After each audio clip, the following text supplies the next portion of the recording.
What's up, y'all? It's Jeff Cobb, and you're listening to Ricky and Clive Wrestling Show on Social Suplex Podcast Network. You're listening to the Ricky and Clive Wrestling Show. Listener discretion is advised at all times.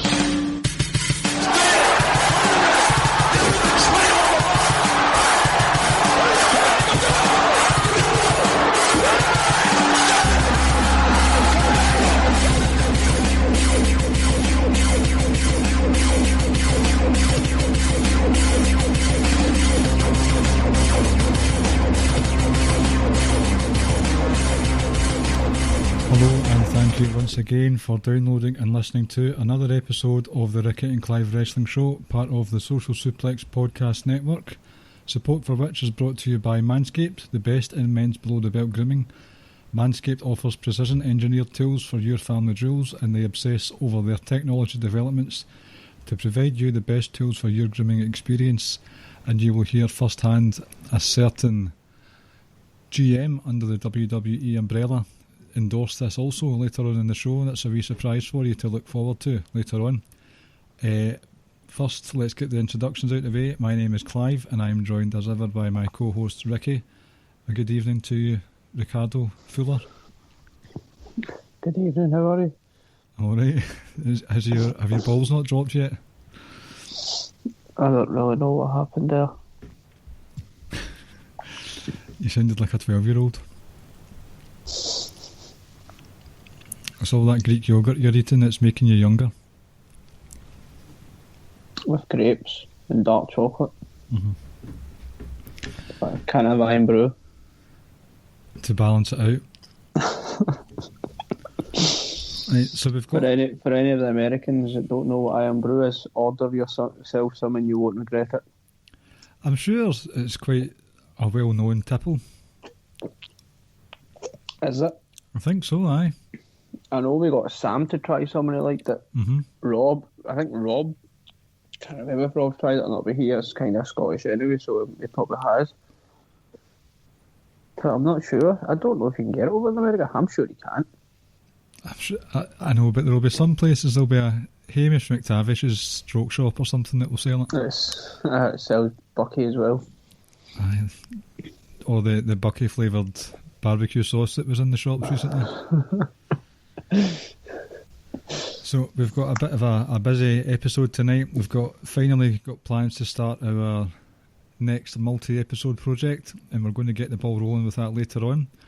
But beforehand, I thought we would kill two birds with one stone and keep going with the Twitter hot takes that we've been doing recently, but make that a Clash of Champions review. Have you? I've not actually asked you. Have you seen Clash of Champions, Ricky? Yep. Okay, that's all I needed to know. So, I've bookmarked some tweets. Some of them are decent, some of them are a bit bizarre, and some of them are just maybe ones that I kept for myself to make it sound as if there's some really interesting people on Twitter, but I just wrote it myself. So, first one I've got here is from friend of the show and recent outer of fraudulent journalists, Gary Cassidy.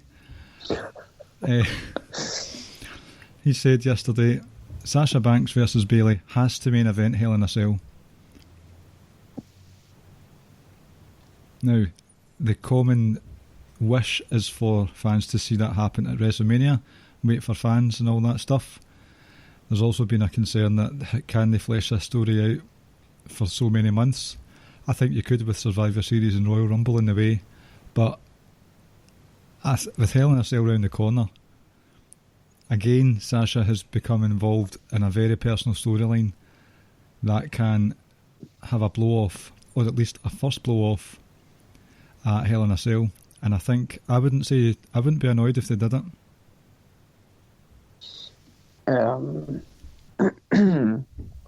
Two parts, I think. First part, can they flesh it out to WrestleMania? I think it would be difficult. I know it's October, well, it'll be October tomorrow.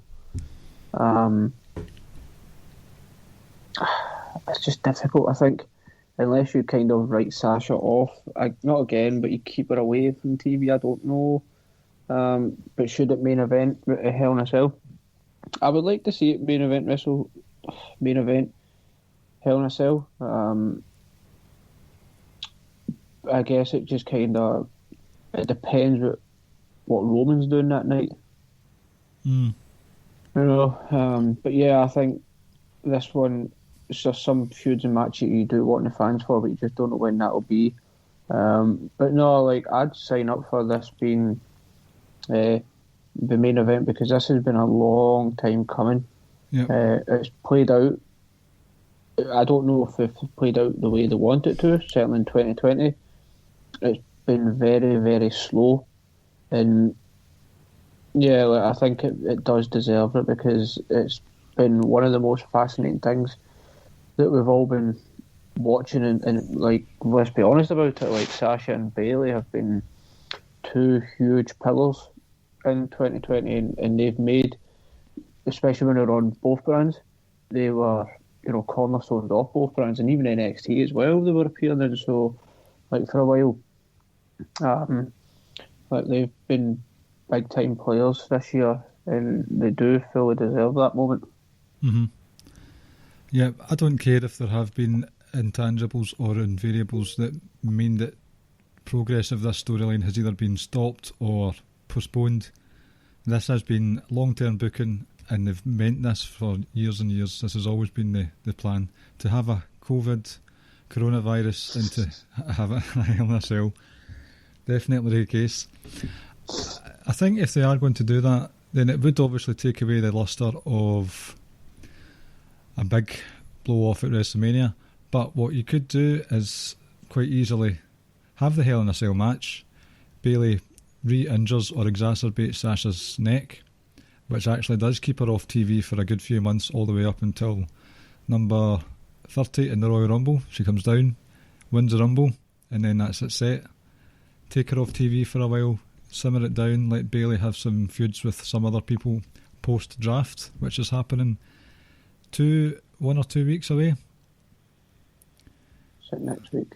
So there's room to keep Bayley's title reign fresh, especially with this draft. And then if Sasha's been off TV, bring her back at the Rumble, and hey presto, there's your build to Mania starting up again. See, I would like to see it at WrestleMania, to be honest. First time.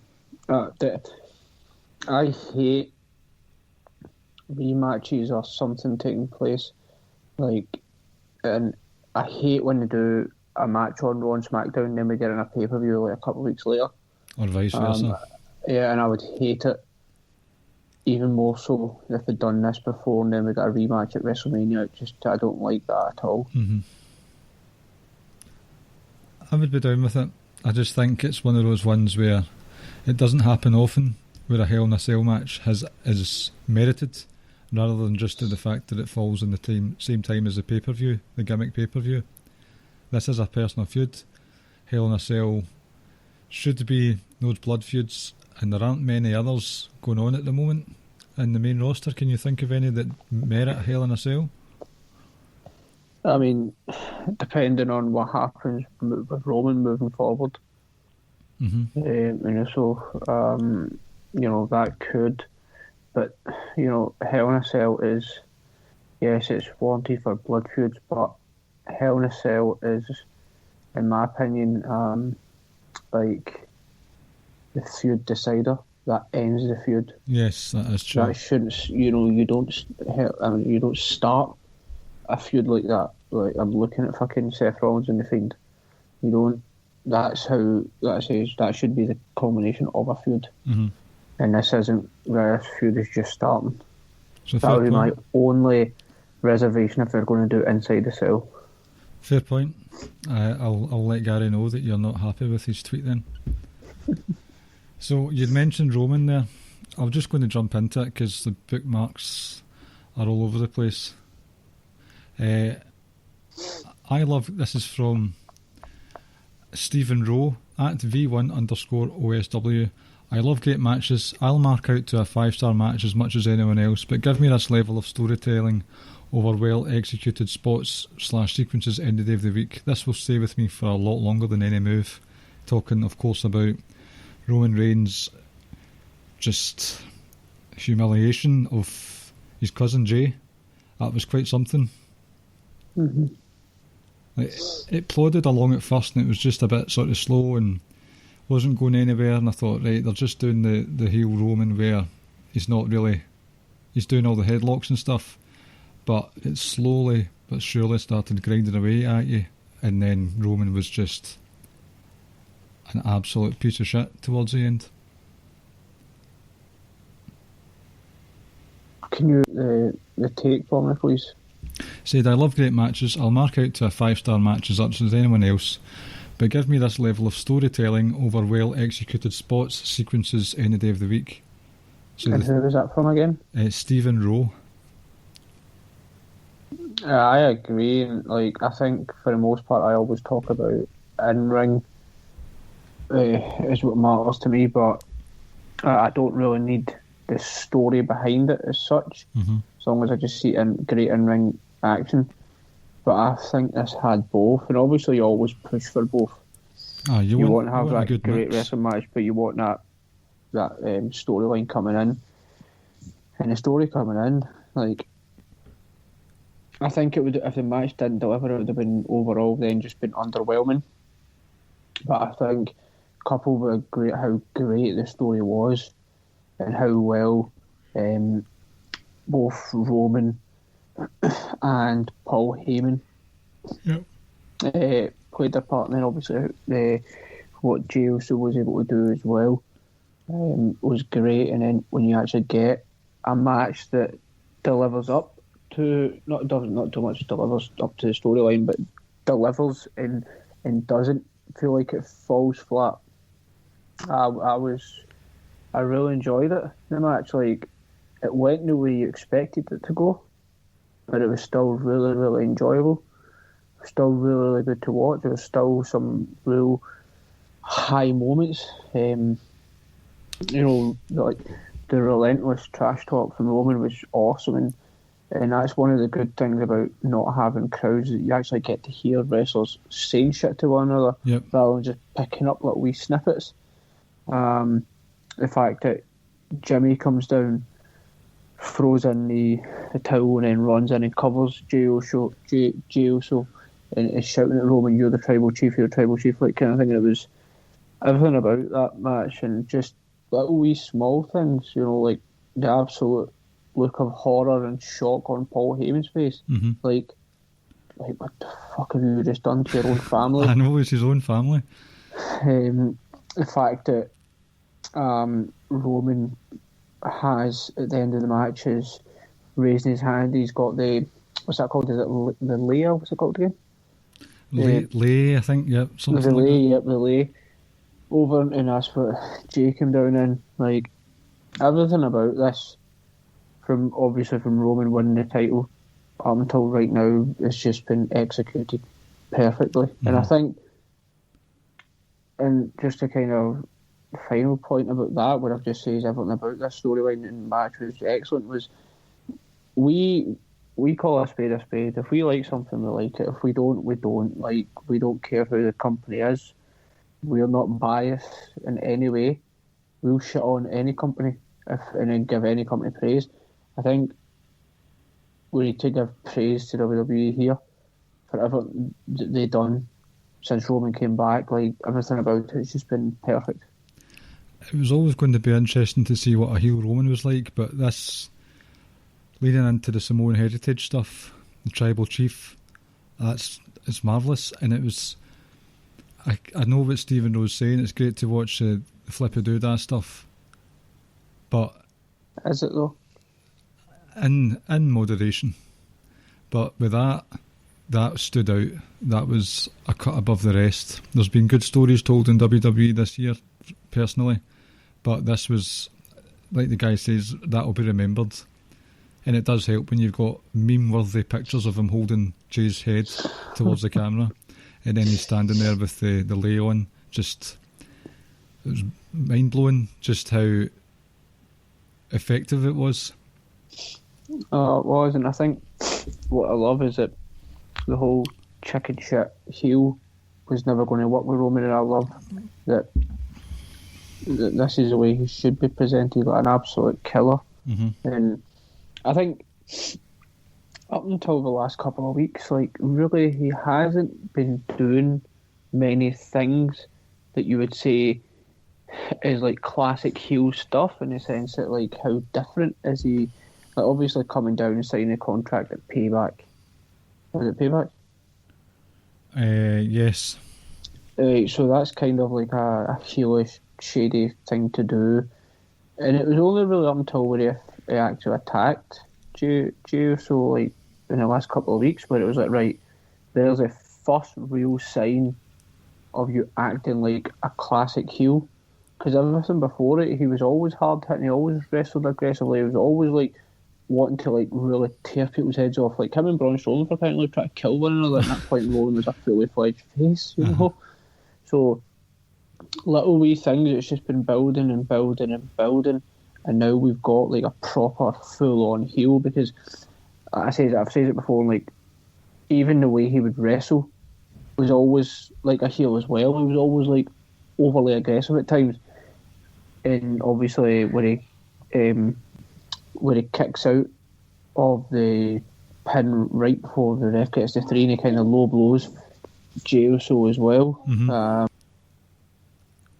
Which was, you know, so with slowly week by week we're starting to see little more heelish tendencies. What I loved most, it was even before the match, was there was a picture that I saw of Jey sort of smiling and laughing walking back up the ramp, and Roman just had this look of pure evil on his face. And then I watched the hype video and you see them sort of high-fiving each other, thinking, yep, this is going to be good fun on the day. And Roman's face just slowly but surely falls. It's like he's ready to tear his limbs off. Brutality. Yep. So, much kudos to the whole Roman Reigns thing that's going on just now. Am I sounding fuzzy to you just now? No, not at all. That's all right then. Now, this chap, I don't know if you've seen much of this guy's Twitter game, but Sidgwick. No, Michael Sidgwick. Do we follow him? No, but he keeps popping up. He writes for What Culture. So he's saying, so he's just a piece of shit and doesn't know wrestling. And well, it's a bit. See the bit, right? I thought it was actually not genius, but just typical moments that Randy Orton likes to talk about. We do follow him. Sorry to cut you off. We do follow him. We do. Time to right. So here we go. Unfollow. Yep. There we go. I know, but my bookmark might disappear. Hold on. Nah, it won't. No, it won't. It's fine. So it's a bit during the ambulance match. Another, by the way, Drew McIntyre. Stop having bangers on pay-per-views, please.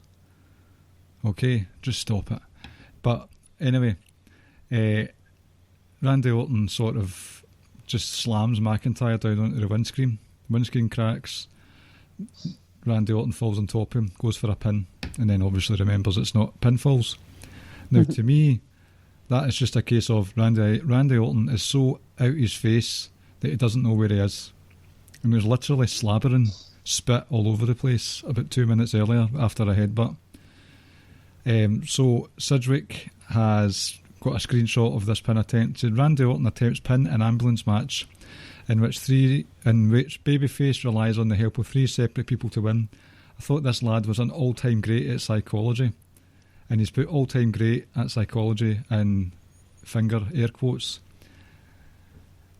Now, the 3 legends coming to help, we'll discuss that in a minute. But surely to God, this guy must realise that Randy Orton is playing along here and thinking, and the pin is pure kayfabe and not just sheer idiocy. Of course it's fucking kayfabe. I know. It's Randy fucking Orton we're talking about, you piece of shit. Excuse me.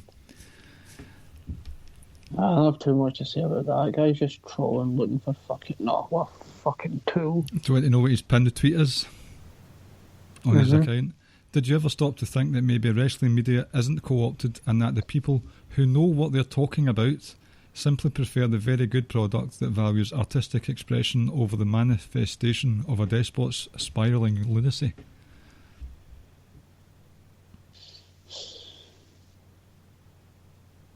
Fucking dick.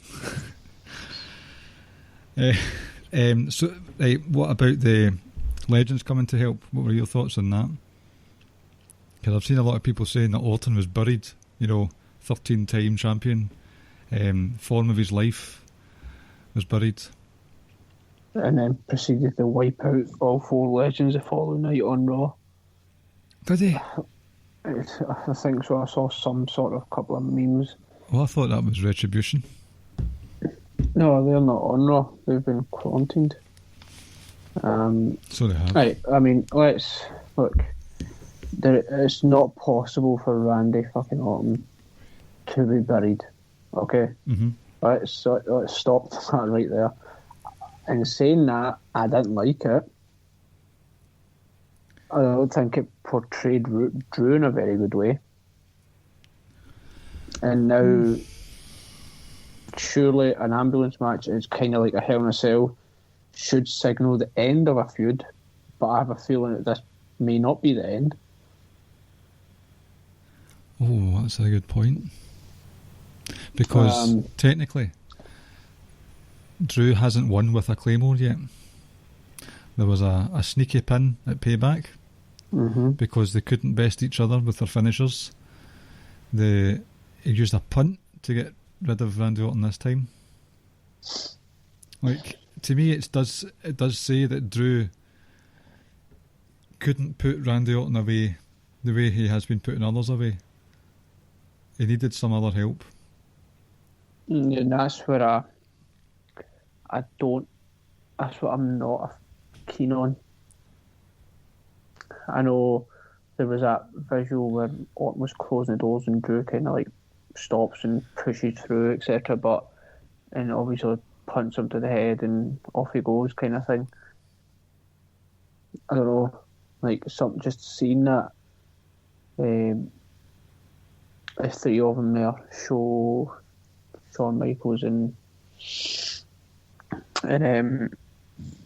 Christian. I mean, it just doesn't sit right with me, if I'm honest. Like, I just didn't need to see that. I think 3 separate assaults was overkill, especially within the match. Now, Ric Flair driving the ambulance away. First of all, he shouldn't be allowed to drive because he'll be blowing a 2.6 on the breathalyzer. But I think it was too much. Like, see if it was one of them, if it was like Shawn Michaels or either one of the 3, maybe not Big Show, because I can't handle his face when he's got a clean shaven face. He looks awful. The only thing pops into my mind with the legends, the Orton attacking him, is Edge going to come back? But I don't think he's back anytime soon. No, he'll be a while. He'll be away for a while. Yeah, that just didn't sit right with me at all. I just felt like, Drew didn't need that help. True. From a sort of Randy Orton getting his comeuppance point of view, it made perfect sense, and from that side of things it was very well done. But for it all to happen in the space of 20 minutes, I thought that wasn't... See if some of it took place after the match. Mm-hmm. But for it all, I can see where you're coming from. However, I still think the match... Before we saw the Roman match, it was a match of the night again. The ladder match, actually, I didn't actually have any tweets saved for the ladder match. That's because it was a great match. Aye. There was a lot of different uses of the ladder this time. Ones that we're not used to seeing, like Jeff Hardy sliding down it as it falls backwards. Mm-hmm. AJ Styles falling onto the side of it, right onto his ribs. And there was one other thing, I can't remember exactly what it was. And obviously as well, you've got Jeff Hardy getting handcuffed or ear cuffed earlobed. Sami Zayn was on fire that night. I suppose the only hot take or take I can think of would be something like, remember how all these people who were taking breaks because of COVID-19 were going to get punished or being punished or in a doghouse when they eventually return. Mm-hmm. Sami Zayn was apparently one of them. Roman Reigns was another one. Mm-hmm. Just turns out to be absolute drivel and nonsense. As per. So, no, I really enjoyed the match. I thought it was a really, really good match, actually. It was probably the one outside of the Roman and Jey match that I was most excited for. Uh-huh. I didn't even know the match was happening, because the last 2 weeks I have really not paid much attention to Raw or SmackDown. It's just a bit hectic out with the wrestling fandom, and I thought, right, I'll happily watch Clash, watch the hype videos and stuff, and it just started, and I knew there was going to be some sort of IC title match, triple threat, but I didn't realise it was a ladder match.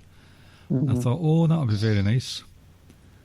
And it was very nice. I know, and I thought, Sammy, your shoulders are going to pop out. You're like one of those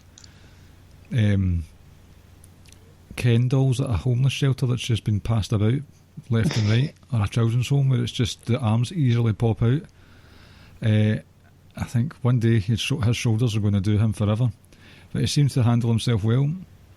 Did a wee bouncy off the tops, not the bouncy song, but a wee bouncy off the ropes. Can't remember actually what other offence he put in apart from handcuffing people to things and then hiding the key in his mouth.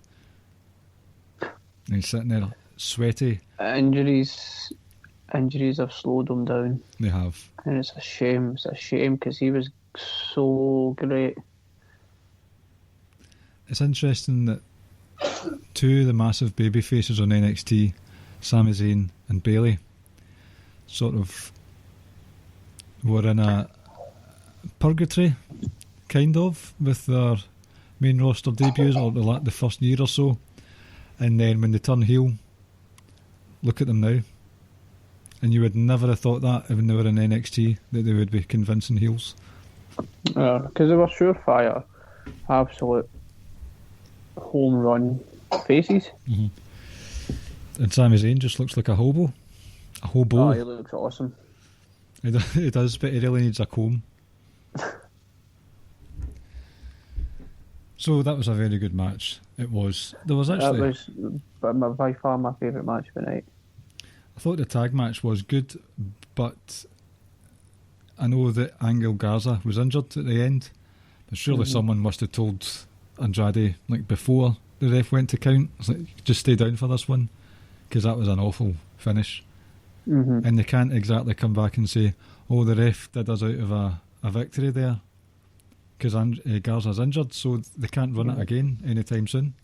Mm-hmm. Just a mess, which is disappointing, because the match itself I thoroughly enjoyed. That frantic tag style that's good now and again in the main roster. Yeah. I mean, overall, it was another really good pay-per-view. I felt there were some highs in there, one or two lows, but for the most part, it was consistently pretty good. I thought Zelina Vega handled herself very well. From a technical standpoint, because it is one of those ones we've hardly really seen her wrestle. I think she had maybe one match against Candice LeRae in NXT. And she's made one or two kind of cameos now and then. Mm-hmm. You know what, and this is really going to sound really daft, but you know my favourite thing the entire night, the entire pay-per-view was Bayley. Just in general? Her match. What, the match with Asuka? Mm-hmm. Aye, those German suplexes. Do you know why? Do you know why it's probably my favourite match? Not so much my favourite match, but certainly it was a moment I was like, do you know what? That's my favourite moment from the pay-per-view. Because it had one of the most perfect German suplexes you've ever seen? Yes, that, but she got DQ'd. Mm-hmm. She got intentionally DQ'd. Right, go on. And kept her title. Uh-huh. Like, I love that. Oh, Like, right, like, okay. like, as a heel, like, oh, God, I'm facing The Undertaker, I'm taking my title, I'm running away. Count to 10, I'm gone, I keep the title, I can handle the defeat, but I've still got my title. Uh-huh. I don't, like, it's just, it's, because you're always like, just run away. Like, it's fine, you don't need to stay there, you don't need to win the match, just retain, you'll still keep your title. I don't know, I kind of like seeing that, because it's not something you see, that, like, very often anyway, where they actually go, because normally when you try to walk away, the face runs after him and gets him back in the ring, or someone comes out, no, you're going back in the ring kind of thing. Uh-huh. It's like, just go pick up a steel chair, just throw it and hit the ref or something and get yourself DQ'd and leave. If anything, she should have done it quicker. Mm. Was Nikki Cross one of those ones that's been rumoured to be in the vicinity of a COVID person?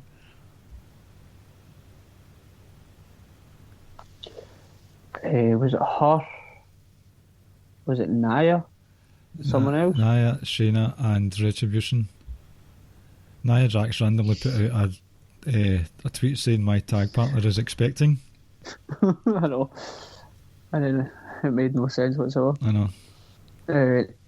I don't. Look, the thing with the Retribution, I think they all came back negative, but I think they were in contact, like you say, someone who was positive, so they had to kind of self-isolate. Mm-hmm.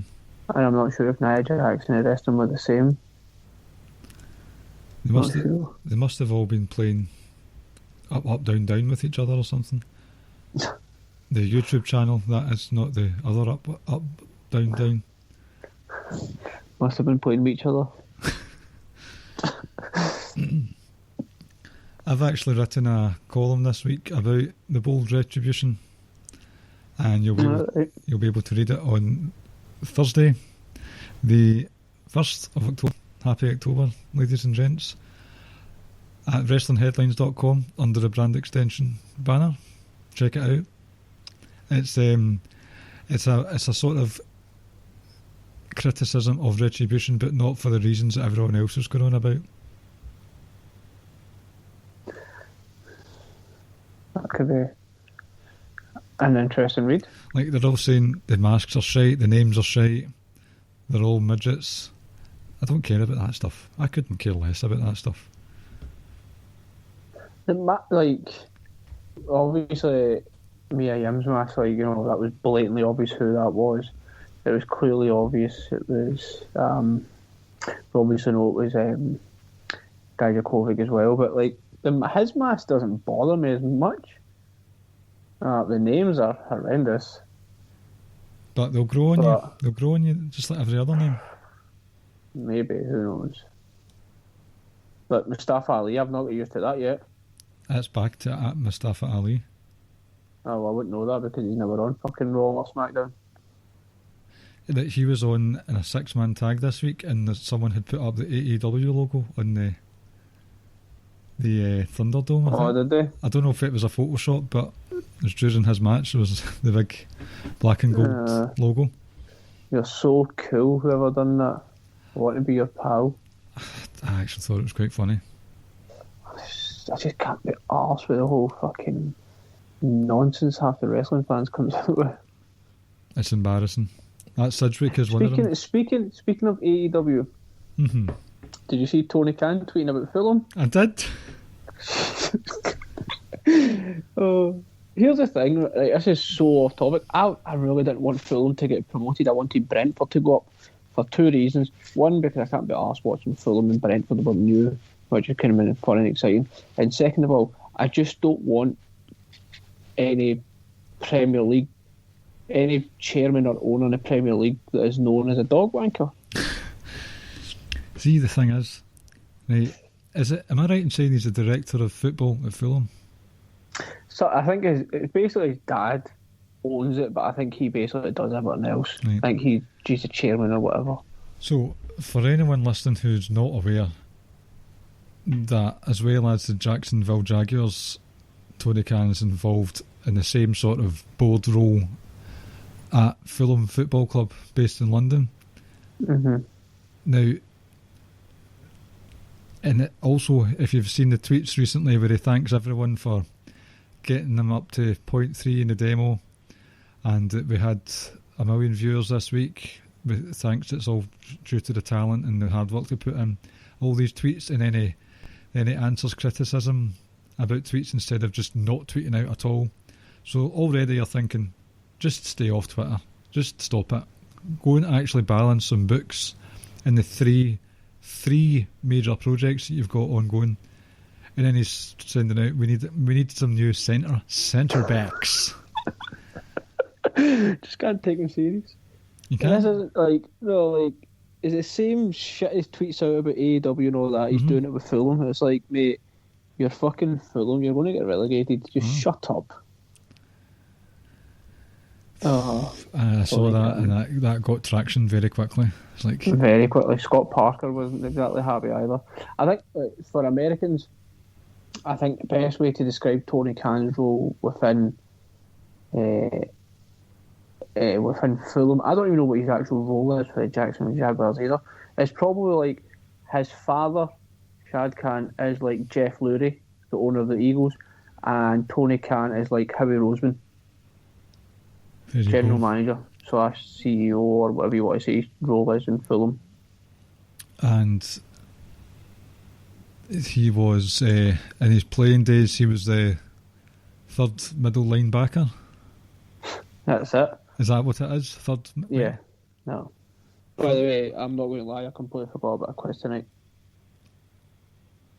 So did I. Completely forgot. So did I. Completely forgot. I was planning to do it during the podcast and then I forgot, and now the fact that you just mentioned middle linebacker, for some reason that popped in my head. Damn it, no quiz. And I was going to be quizzed on the NFL as well, wasn't I? Mm-hmm. Or just I might American, keep that for next week. American sports. Right. In general. Okay, right, well... I'm going to do that next week, actually. Right. Well, we'll move on to the next part of the agenda. Yep. Or do you want to keep going on about Tony Khan wanking dogs? Nah. Okay, right. So a few weeks / months ago, we started doing the best ever pay-per-view series, which went down well with listener interaction, playing along and giving us their matches for us to watch, and votes, and there was votes and polls and all that stuff, and t-shirt giveaways. Worked well for the NXT TakeOver one as well. We did try the worst pay-per-view ever, and I'll feel sorry for and to Darren till the end of time. It just didn't work out. Too many people, too many weeks where we couldn't get the full band together. Last minute call-offs. I thought, right, let's just leave it. Let's just take a breather, do some other stuff, and then we'll get this next thing on the go. And that next thing is going to be the March Madness type event that we talked about a few weeks ago, where we're going to crown, through a March Madness 64 entry bracket over the next few weeks, the best wrestler. Today, is that the requisite? It has to be today or whatever? I would say I'd probably still say of all time. Oof. Interesting. Right, or do we go, right, how about the last decade then? Okay. From 2010 to now. Okay. That sounds good. So there's a question that I want to ask you first, and I know you were going to spring something on me. Are we including tag teams in this? Because I think so. Right. So even if it ends up like the Usos versus Rusev, then obviously it's not. But we're just taking them on the merit. So with that in mind, are we including women in this? And I really want to. Yeah, definitely. But I think if we're doing it as a tag team, as a faction, so if we say the Usos, let's say we're saving New Day, we don't include Kofi's title run in that, I don't think. Okay. Because I think that then becomes extremely unfair. I think if we do it like that, you've got to separate them. So they have to be treated for what they've done as a tag team. Okay, that's fine. or as a faction, and it has to be within their time in that faction. So like we can use the Shield, but therefore none of the Shield get their world title reigns, other than maybe Roman second time around when the Shield reunited after SummerSlam. Right, so like I said, I thought we were going to be doing all the time. So obviously 64. If we try and split it, because we understand, so if we go like something like 21 or 22 from WWE, and something like same figure for whether it be say New Japan, and then 20 from Impact, AEW, Ring of Honor, whatever. Because if we're talking about the whole decade, then obviously AEW is just a pup. Pretty much, because I think when you look at it, like, I don't think we'll have anybody from AEW in it anyway. We just can't. Well, are we picking the entrance? Because if it were if it was New Japan, then I wouldn't have a clue. I would just say Okada. I feel comfortable enough to do the New Japan, but that's where if we delayed the New Japan entry, because then that's where I think we get Jeremy and Josh involved. Or we can even just ask them to supplement additional picks into what we've come up with. Okay. Because like I said, I feel comfortable enough where I could pick several, but again, I to go back to like 2010, 2011, 12, etc. Like, I couldn't possibly say with confidence whatsoever.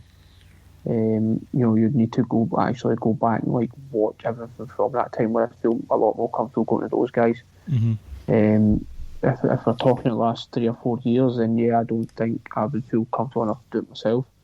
But to go back 10 years, like, I think we would definitely get some input. And then, yeah. So I think if we start off with the WWE one, I think, like I said, in terms of AEW, there's not going to be anyone from AEW. Well, you could base it on their body of work over the last decade. Like, I imagine, like, if we're including AEW with Impact and Indies, I don't know if I would, but would Cody be in your pick? Would John Moxley be in your pick? Well, Moxley does Dean Ambrose, but Dean Ambrose and Moxley are the same person. So I would put him in, and then you would factor that in. And what I mean from AEW, I mean just in general, like, no one's work in AEW alone is going to get them in. Because they've always, a vast majority of them, you're going to pick from what they've done at other places anyway. Okay. So, for me, I think there's going to be quite a few in WWE that we can agree on. And there's going to be quite a few that I think we're going to have to leave off. That's fine by me. I think we can quite easily fill like 30, 40 guys in WWE and justify it. So, see, the next question I need to ask you, and this is just from an admin side of things. If I'm doing this bracket, I've got a wee Google Sheets laid out for me that I made up myself. Shout out to me.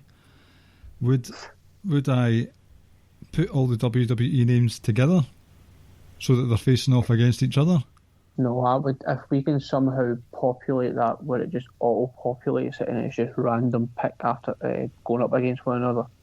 If we're able to do that for the first matchup, so like round one, you could potentially have someone like, say, Jericho facing off with Tanahashi, and then Okada facing off with Roman. Like, I would rather just be like, this is a random draw at the start, because the cream will rise to the top anyway. Okay, right. I'll try. I'll keep the picks separate, and then I'll fill up the brackets over the course of the whatever. Okay. Even if it's like, I don't mind myself. Like, I know I've got some sort of function on my laptop when I log in tomorrow at work, where I can auto-populate and auto-generate like just picks. So if when we get all 64 names, where you can just randomly select one, there, bang, he's in, and then we can just populate it ourselves, saying this is the first matchup, this is the second matchup, just based on a random pick. Okay. Well, we'll wait until we've got the 64 names then. Right. Yep. Right. So I think there's about a dozen, at least, that I know we're going to agree on. So we've got the 3 members of the Shield. So you are right. Okay. Right. Right. So we've got them 3 straight out the gate. Hold on. Seth Rollins, the Tribal Chief, and Dean Young. Right. So we've got Daniel those Bryan. Yes, I would definitely add him. If there's any that I don't agree with, I'll tell you. Yep. AJ Styles. Okay. Bear in mind, AJ spent a year in New Japan, and bear in mind, he was an Impact or TNA at the start of the decade as well. I might have to come back to you on the AJ Styles one. Okay, that's surprising. Charlotte Flair? All 4 horsewomen. All 4 of them? Put them all 4 down. Okay, hold on. Charlotte Flair, Becky Lynch. It's boss time. She was pulling some right growlers on Sunday night. Her face looked as if she'd just eaten a lemon covered in shite. Bailey. Now, she's technically been in WWE for 5 years. And obviously she was a bit of a legend back in Japan. So I'm putting Asuka in. Mm-hmm. Okay, you alright with that? Mm-hmm. Are we including NXT in this? I mean, they have to. That's why, like, the 4 horsewomen especially, like, Becky Lynch, she has to. Charlotte Flair, obviously. Even though Sasha's been kind of mistreated in a sense, where she's not had, like, dominant reigns in the main roster, but she was dominant in NXT. Mm-hmm. So, definitely the 4 horsewomen for me. You got Daniel Bryan.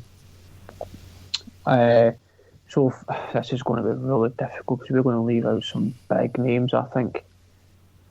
Right, so move forward. You would have to put in both, in my opinion, the Usos and the New Day. Right, yes.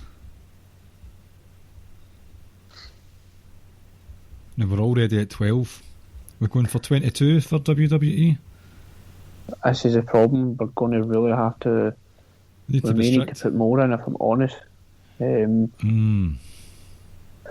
Right, so we've got them. CM Punk.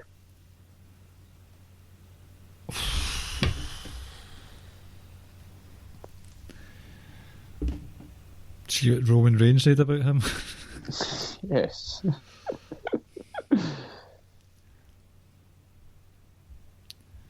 That's another one I need to come back to you on. Really? Guy's a dickhead. I get it, but half the wrestlers are dickheads. But he's just a moany, greeting-faced wee get. With a shite finisher as well. Go to sleep's good. I like to go to sleep. Well, his finisher puts me to sleep, that's what I'll say to that. That's the whole purpose of it. Aye. Right. Really? You can't veto Punk. Do you remember when we were doing the 7-a-side football at work and we'd have emails back and forth with all 14 members, like getting ready for the day? And I was having a random chat with you via email and I said, I never forget that CM Punk's finisher is shite, but I accidentally sent the email to all these guys. That's right. Those emails would start like on a Thursday bloody morning, on a Monday morning, and they would just go on all day long. Mm-hmm. And then I come in and say, they go to sleep a load of shite. And people must have been thinking, what? I remember one time totally off topic. There was a guy, I don't want to name him, right? Used to play football, but ended up including like oatcakes or something like that, someone that high up in the email. Oh, you're kidding. And tried to recall it and couldn't because he'd read it already.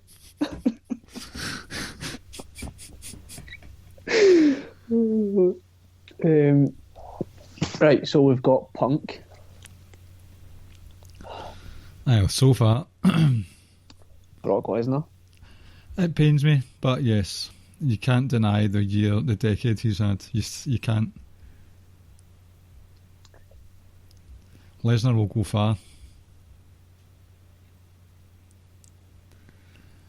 There's a couple that I just don't know about Orton.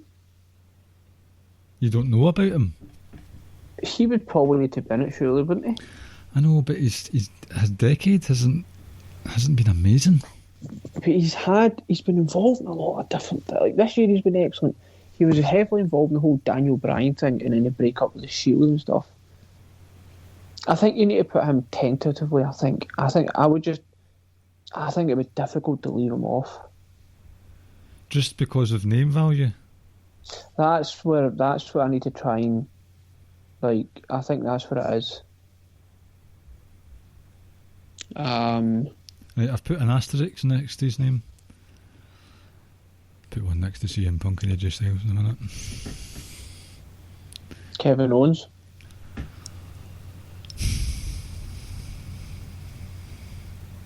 He was a fixture in NXT.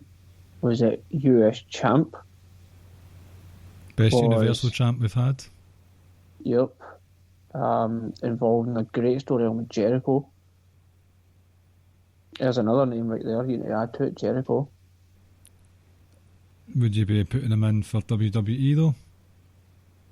See, that's the thing though, like, see the names I'm naming now, I'm just going to name them because obviously like the first 8 or 9 years he was predominantly WWE, but his stuff in New Japan and AEW coupled with some of the stuff we've done in WWE means he's going to be on the list.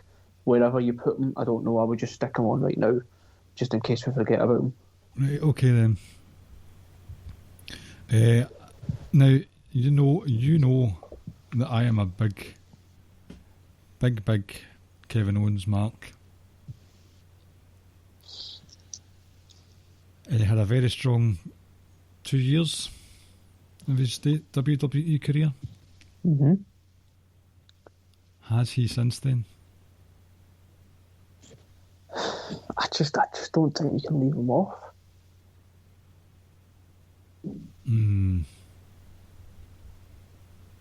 And I think the other thing is that, like, so if you look at somebody like people like Gargano, Ciampa, and Cole, right? Mm-hmm. Like, obviously, we could talk about the stuff pre-WWE, but the real peak was obviously the stuff we've done in NXT. I think that was such a peak that those 3 guys have to be probably in there as well. So, although it was a short space of time within the whole decade, what they did in that time. Because Punk was only there for like the first, was it 2014 he left? 2013? 2014, I think it was out. So, you know, but his was such a peak. It was. He was a dick, but it was. We're at 20 now. See, that's... I'm let me think. Because I know there's people... What if we do it where, although we're including the last decade, we go for where they currently work? So you're beefing up the AEW and the Indies with Jericho and Moxley? See, the thing with the AEW and the Indies thing is that, like, a lot of those guys were going to touch on anyway. Like Jericho was going to be included in it, Mox was going to be included in it. Then you move over to whether it be the Bucks or Omega or Cody. Like when we spoke about in New Japan, like several of those guys were going to be on that anyway, because that's just what you associate I know, the but decade kind of with. just to make it a bit easier when we're compiling these lists. Right, that's fine. So you can remove Jericho and Moxley if you want. Okay. That's not to say that they didn't have a big impact. Oh, because obviously Moxley's impact was WWE. But it's just a case of they're not there at the moment, and they could do with beefing up the other categories. I will leave CM Punk on though, because he hasn't wrestled since.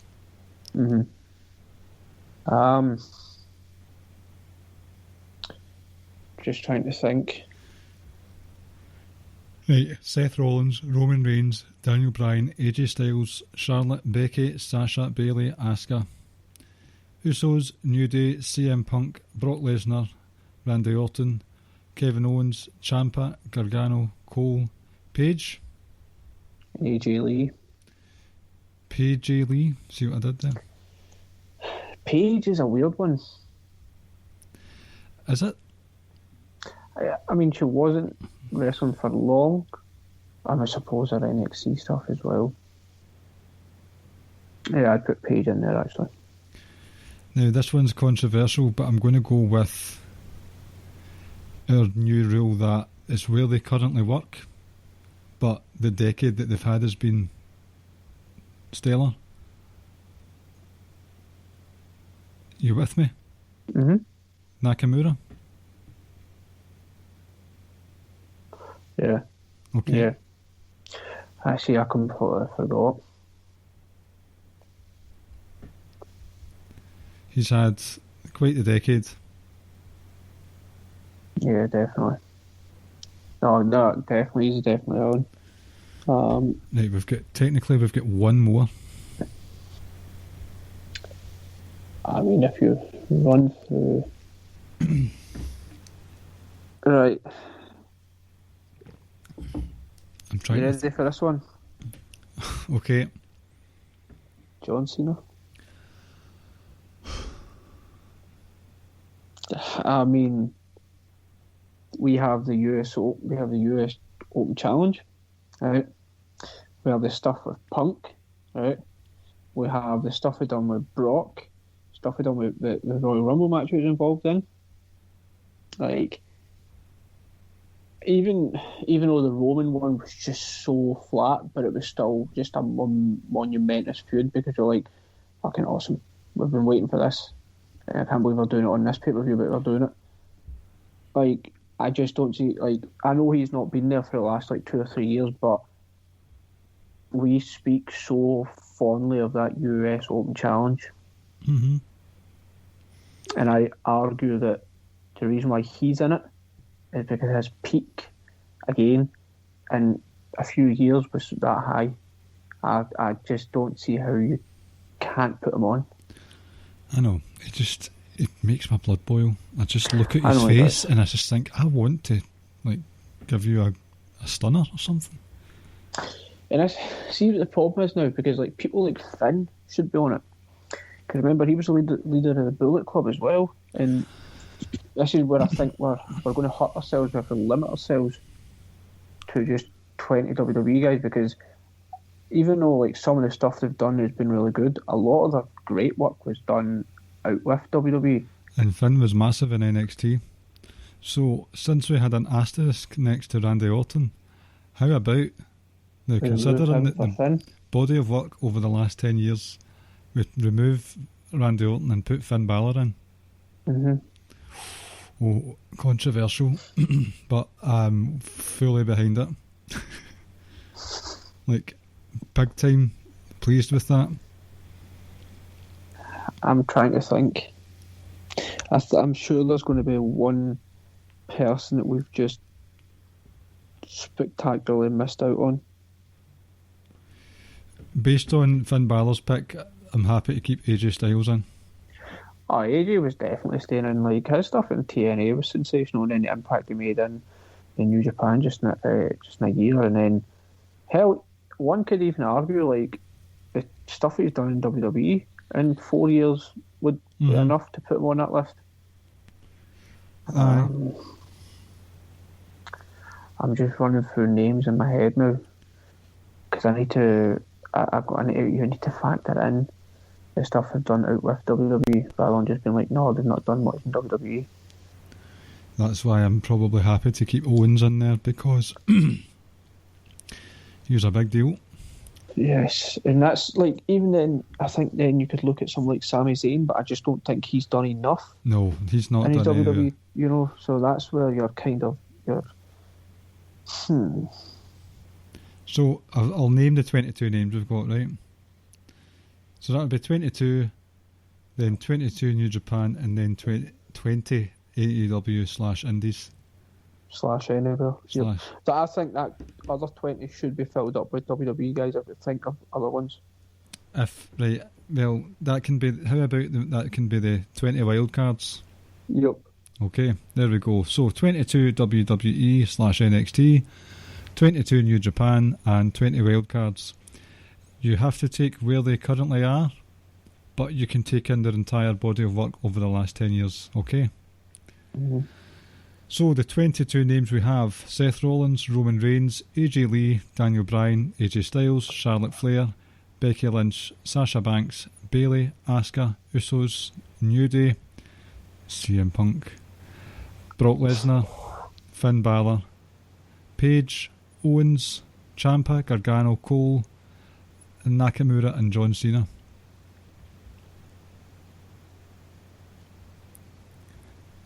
That's... Yeah. Can anyone say, hold on a minute, why are they on there? I don't think so. I think you can make an argument for them all, because like one or two maybe you can look at and be like, that doesn't make much sense, but see, I think the argument of their peak was that damn high. Mm-hmm. Really high. Did you include Adam Cole in it? Sorry. Yes.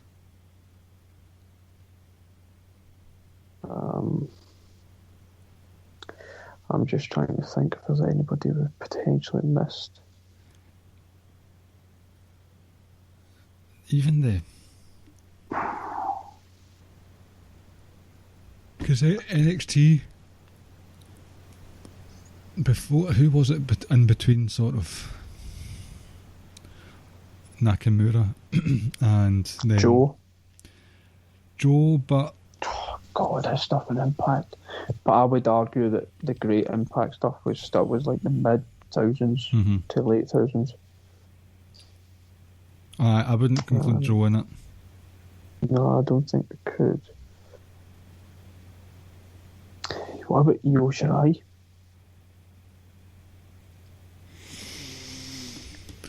Who would you get rid of? I don't think we need to get rid of anyone. I think we need to add her into it. You're very willy-nilly with these rules. I know, but I think there's just sometimes you just we need to add certain people in. And I think, see the whole Indie/AEW, Impact, Ring of Honor, all of them rolled into one. Mm-hmm. I think that's going to be really difficult, by the way. Mm-hmm. Because I think people that fall under that bracket are going to be the Bucks, Omega, Cody, Jay Lethal, and several others. It's just that could get filled up very, very quickly as well. Mm-hmm. I'm just looking through the current roster to make sure I've not missed anyone. I've put Io Shirai in.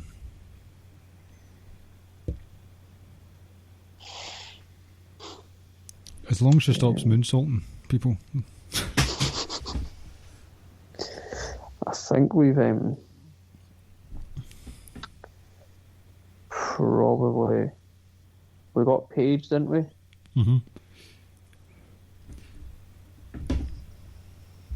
Stevie Wonder has more chance of pinning the tail on a donkey than Io Shirai has of successfully landing a moonsault.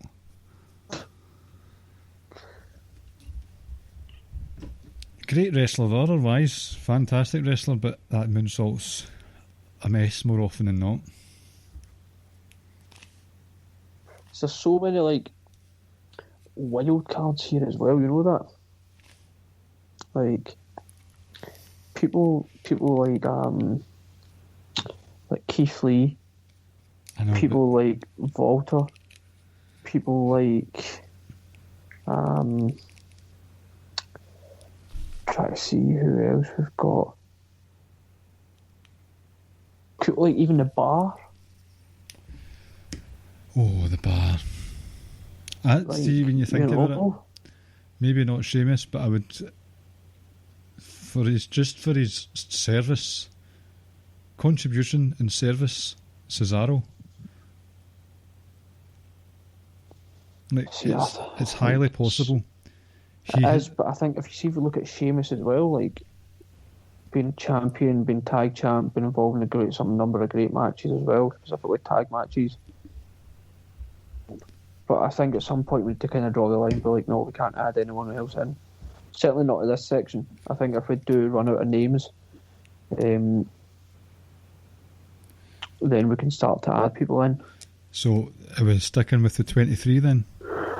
Stick with that then now, and then we'll need to see, I think, after that.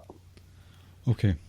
Right, so we have Seth Rollins, Roman Reigns, AJ Lee, Daniel Bryan, AJ Styles, Charlotte Flair, Becky Lynch, Sasha Banks, Bayley, Asuka, Usos, New Day, CM Punk, Brock Lesnar, Finn Balor, Paige, Kevin Owens, Tommaso Ciampa, Johnny Gargano, Adam Cole, Shinsuke Nakamura, John Cena and Io Shirai. 23 names who are currently WWE but have had a sterling decade. Now, I did promise this earlier, before we sort of close the show with not a quiz. We've got a very special message for you tonight from a certain general manager from WWE, and he's going to tell you about Manscaped, and who better to tell you about Manscaped than a real man's man. Manscaped has redesigned the electrical trimmer. The Manscaped engineering team spent 18 months perfecting the greatest ball hair trimmer ever created, and they have just released the new and improved Lawnmower 3.0.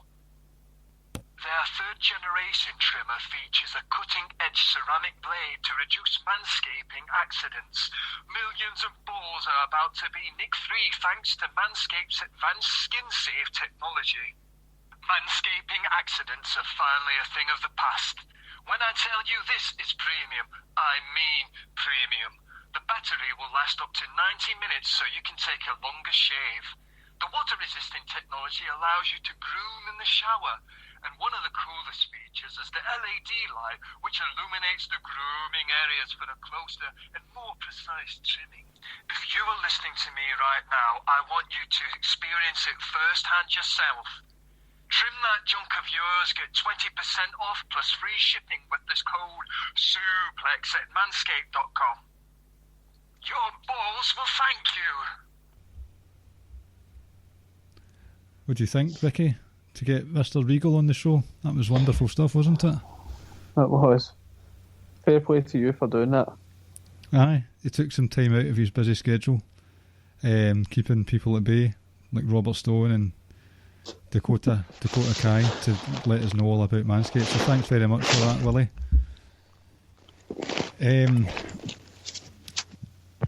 Anything else you want to add tonight before we what do you want to do next week, bracketology-wise? I think we need to shout out to the KISS guys. Yep. Even if it's a case of, if we can't get them on, we can do some shit with them. I mean, even if we don't get them on, we've got the messenger group where I can just say to them to populate or to add on to anyone that we're unsure of. Yep. Or to scrutinise the list. Sounds good to me. Do you know what's going to be good about it? Is I'm looking forward to actually doing some of the research on some of this. Like, I think it's going to be such a big task, but I'm actually looking forward to going back and watching some matches from like much earlier on in the decade. no matter who it falls under. So I don't like. So even if we do come up, once we do finalise the list, like I think if we give ourselves another couple of weeks to really dig in and properly research into it again, just to jog our memories.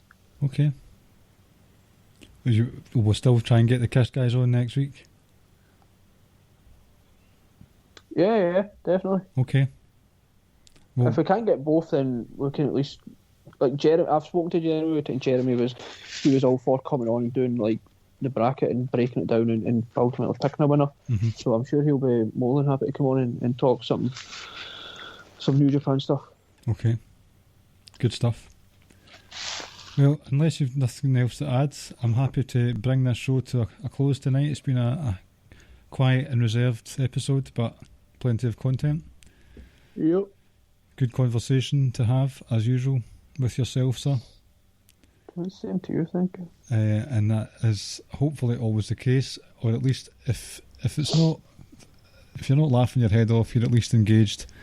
And we always try that here on the Ricky and Clive Wrestling Show, part of the Social Suplex Podcast Network, where you can find other shows such as One Nation Radio, Keeping It Strong Style, Grown Men Watch This Shit, Great Match Generator, All Things Elite, 8-Bit Suplex, and Grave Consequences. You can... Oh, it was going so well there. It's going so well. That was going to be the best plug ever. Please give us 5 stars on any podcast app of your choice, preferably Apple and Podcasts, because that's where all the algorithms are taking measurements of. Fuck's sake.